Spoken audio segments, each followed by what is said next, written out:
So during a summer break from college, I worked on an archeological dig. And I was young, I was in my 20s, and I was living in the Midwest. I hadn't experienced a lot of stuff. And one day I was partnered with this young woman named Jasmine. And Jasmine was really unusual because she wore her hair in dreadlocks. And this was in the 80s. I'd never seen anything like it.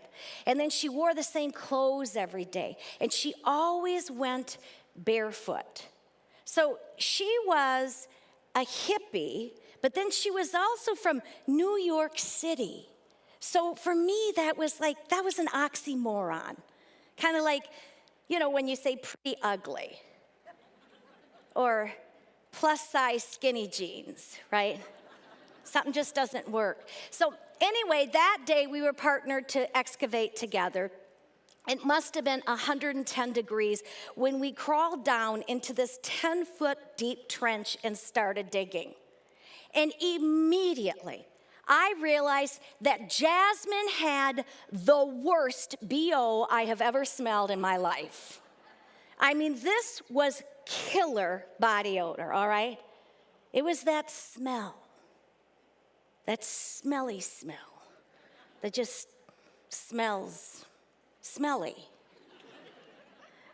Now, I am all for free expression. I'm all okay with that, but not when you're 5 feet away from me in a dirt trench hotter than the sun, all right?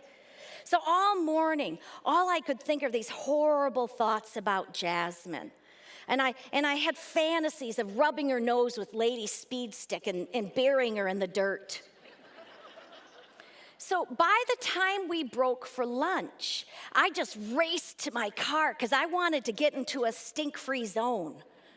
And I jumped into my car and I pulled the car door shut and I took a deep breath and what?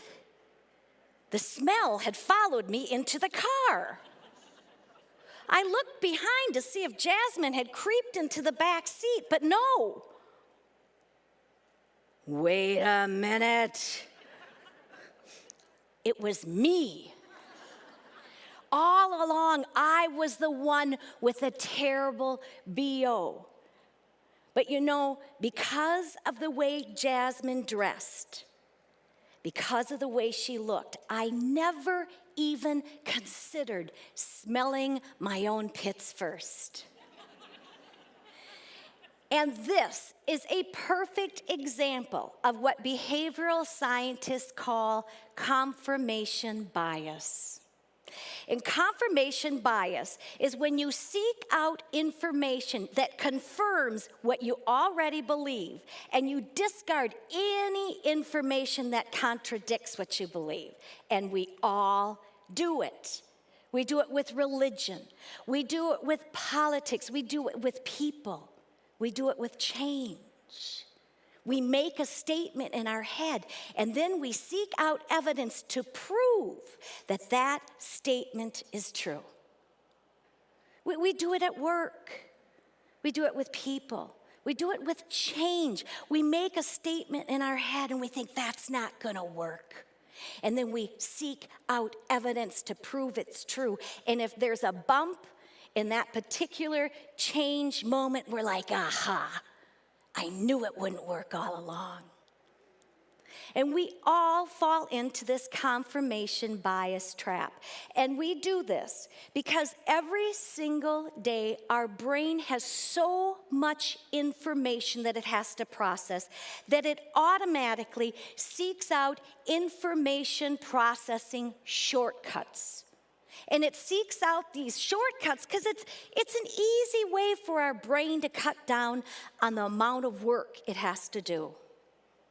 After all, it takes a lot less energy to just pay attention to things that already confirm what we believe than it does to seek through other information and look at the other side. And here's the problem. We can be wrong. We can be wrong about people. We can be wrong about institutions. And the other thing is we can be wrong about change. It can hurt our resilience to change, the one thing we need in healthcare.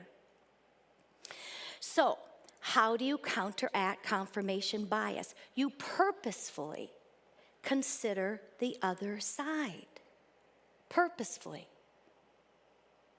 Now, here's the other thing about confirmation bias. Not only are you and I prone to confirmation bias, so is every single other person we meet. So are the people who come into our hospital. So are our patients. So are their families. They are all prone to confirmation bias. This is important because do you know how long it takes to make a first impression? Less than 10 seconds. In less than 10 seconds, someone comes into your hospital, onto your floor, and they decide whether you care or whether you couldn't care less. And once they make that decision, they start seeking out evidence to prove that first impression is true, and we don't like to be wrong. So first impressions take less than 10 seconds to make, and confirmation bias make that first impression stick. Which is fine if you know that every single time someone comes onto your unit, you have a welcoming presence. Not so great if you don't. So here's my challenge to you as you go out into the world, is just to take back to your units the importance of that welcoming presence. And the other thing is to remember that we are all prone to confirmation bias. So when you come to an opinion about something, make sure that you've seeked out and looked at the other side, not just jump to a conclusion. Because I got to tell you what I know. I know somewhere in New York City, there is an old hippie grandma, and she's telling her grandchildren, I'm telling you what, those women in the Midwest do not wear deodorant. Confirmation bias takes less than 10 seconds to make a first impression, and confirmation bias makes that first impression stick.